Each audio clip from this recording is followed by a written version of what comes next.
कि ऑनलाइन कक्षा में सभी बच्चों का स्वागत है। आज हम इकाई 2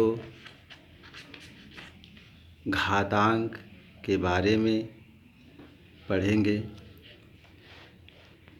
जैसा कि हम लोग जानते हैं, प्राकृतिक संख्याओं के बारे में हमने सब पढ़ लिया है। हम जानते हैं कि कोई भी प्राकृतिक संख्या सबसे बड़ी नहीं होती है।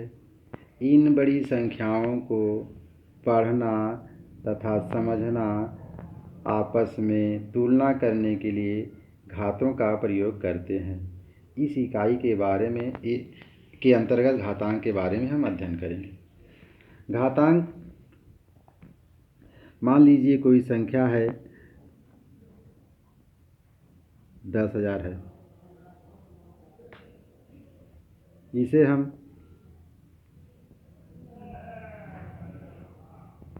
10 गुणे 10 गुणे 10 गुणे 10 लिख लिए। और इसको हम 10 की घाते 4 यानी 10 की घाते 4 लिख सकते हैं। यह जो गुणनफल है, इस गुणनफल को छोटा लिखने के लिए हम 10 के ऊपर जय बार 10 लिखा गया है, उसके उतने को हम घात के रूप में लिखते हैं।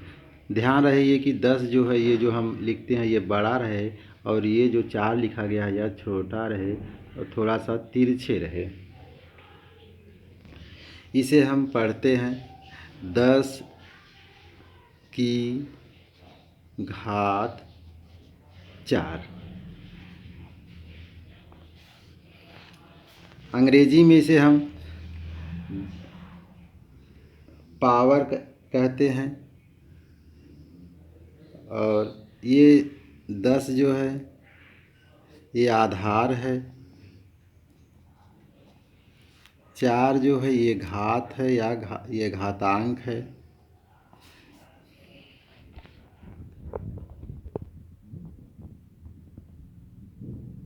जैसे हम और उदाहरण लिया जाए, 1000 है। अब यहाँ देखिए, जैसे ये 10 की घात हम स्पष्ट, जैसे जितनी बार जितने जीरो लिखे, साधारण रूप से अगर समझा जाए, जितने जीरो दिया गया है उतनी बार हम गुणनखंड कर लेते हैं, गुणा के साथ लिख लेते हैं। अब यह 10 की घात 3 हो जाएगी, यानी 10 ये आधार है, 3 घात है। इस 10 की घात हम इसे 3 पढ़ते हैं।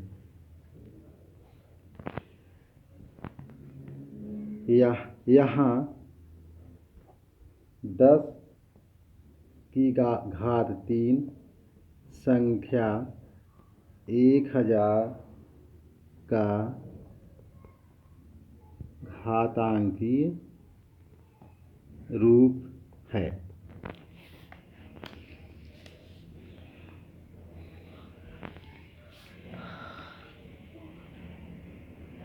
अब हम इस तरह समझ लें कि किसी संख्या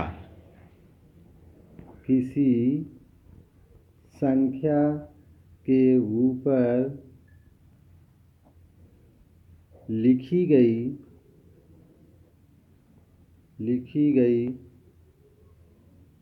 संख्या को ही घातांक कहते हैं।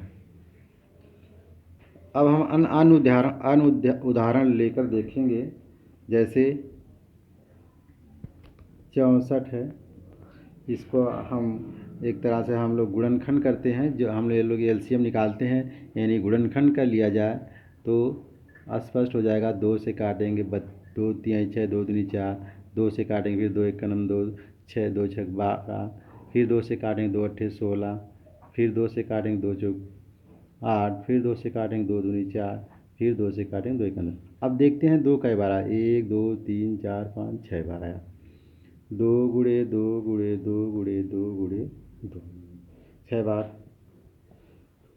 अब यह 2 जो आया, कितनी बार लिखा गया है? इस 2 को, 2 हम लोग पहले लिख लेते हैं। कितनी बार लिखा गया है? 1 2 3 4 5 6, यानी 6 बार। इसको थोड़ा सा तिरछे और छोटा लिखते हैं। ये इसको हम पढ़ेंगे 2 की घात 6, या अंग्रेजी में कहते हैं 2 की पावर 6 या 2 की पावर 6, इस तरह हम लोग पढ़ते हैं।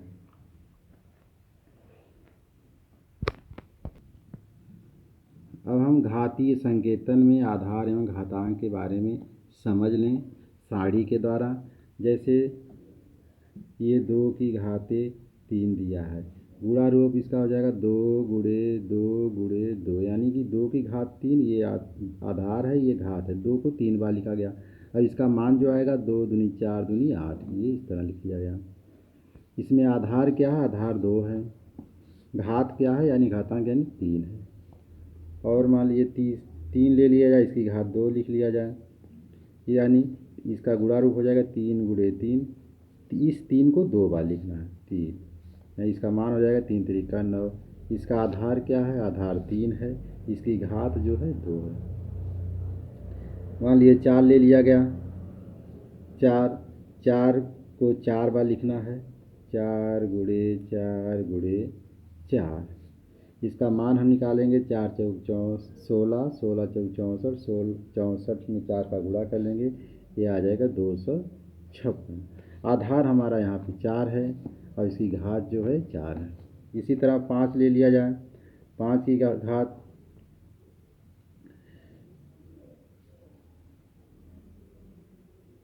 3 कर लीजिए, 5 को 3 बार लिख लीजिए, 5 गुणे 5, अब इसका गुणा हो जाएगा 25 25 125। आधार इसका 5 है और घात इसकी 3 है। या इसी को हम अब इस तरह भी लिख सकते हैं, 2 गुणे 2 गुणे 2 लिखा है तो इसको घात 2 की घात 3 लिखा जा सकता है। 3 गुणे 3 लिखा गया है तो इस 3 की घात 2 हो जाएगी। 4 गुणे 4 गुणे 4 गुणे 4 लिखा गया तो इसकी 4 की घात 4 हो जाएगी। 5 गुणे 5 गुणे 5 लिखा है तो इसकी घात 3 हो जाएगी। इसको इस तरह, इसको इस तरह, दोनों तरफ से हम लोग हल कर सकते हैं। देख अब हम कुछ महत्वपूर्ण बिंदु को देख लें। पहला है, यदि किसी भी ऋण पूर्णांक की घात सम हो तो उसका मान सदैव धन पूर्णांक होता है। जैसे ऋण 3 की घात 4, यानी इसको हम, यह बेस है ऋण, इसकी घात 4 है, इसको हम 4 बार 3 को लिखेंगे, ऋण 3 गुणे ऋण 3 गुणे ऋण 3 गुणे ऋण 3, इसको हम गुणा करेंगे तो यह धनात्मक है, एक जैसा लिखा गया, 3 त्रिका 9 त्रिक 27 तिया 81, यह धन हो जाएगा। दूसरा बिंदु है, यदि किसी भी ऋण पूर्णांक की घात विषम हो तो उसका मान सदैव ऋण पूर्णांक होता है। जैसे ऋण 2 की घात 5 है, यह विषम है। विषम का मतलब जो 2 से न कटे, और सम का मतलब जो 2 से कटे, यानी यहाँ विषम 5 है तो 2 से 5 नहीं कटेगा, यह विषम है। से ऋण 2 गुणे ऋण 2 गुणे ऋण 2 गुणे ऋण 2 गुणे ऋण 2, यानी कि इस ऋण 2 को 5 बार लिखा गया। अब इसका गुणा करते हैं, 2 दूनी 4 दूनी 8 दूनी 16 दूनी 32, यह ऋण 32 होगा, जो यह ऋण पूर्णांक को दर्शाता है। अब हम एक सारणी के माध्यम से देखेंगे। जैसे घाती संकेतन, घात रूप, ये गुणा रूप, ये मान, ये आधार, ये घातांक दिया। ऋण 3 की घातें 4, यानी ये जो ऋण 3 है इसकी घात 4 है, ये 4 क्या है? सम है। ऋण 3 गुणे ऋण 3 गुणे ऋण 3 गुणे ऋण 3, इसका गुणा किया गया 81 हो गया। आधार ऋण 3 है, घात इसकी 4 है। उसी तरह ऋण 5 की घात 3, यानी यह घात जो है 3 है, यह विषम है क्योंकि यह 2 से नहीं कटेगा। तो ऋण 5 गुणे ऋण 5 गुणे ऋण 5 बराबर, ये ऋण के साथ आएगा ऋण 125, ये आधार ऋण 5 है, घातांक इसका 3 है। अब ऋण 7 देख लीजिए, ऋण 7 की घात 4 है, यह 4 जो है सम है, इसलिए ऋण 7 गुणे ऋण 7 गुणे ऋण 7 गुणे ऋण 7 जब सम है, ये बताया गया है कि जब घात उसके सम है तो उसके मान जो है धनात्मक आएंगे, यह धनात्मक है। ऋण 7 ये आधार है, 4 जो घातांक है। इसी तरह 5 की घात 6 है, इसका यह धन पूर्णांक है, इसकी घात 6 है जो सम है, इसको 5 को 6 बार लिखा गया है। मान इसका आया 50 25 25 125 125 25 625, 625 में गुणा करेंगे 5 से, फिर उससे जो आएगा उसमें आएगा 15,625, ये आधार इसका 5 है, घातांक 6 है। आज की कक्षा यहीं तक, बहुत बहुत धन्यवाद।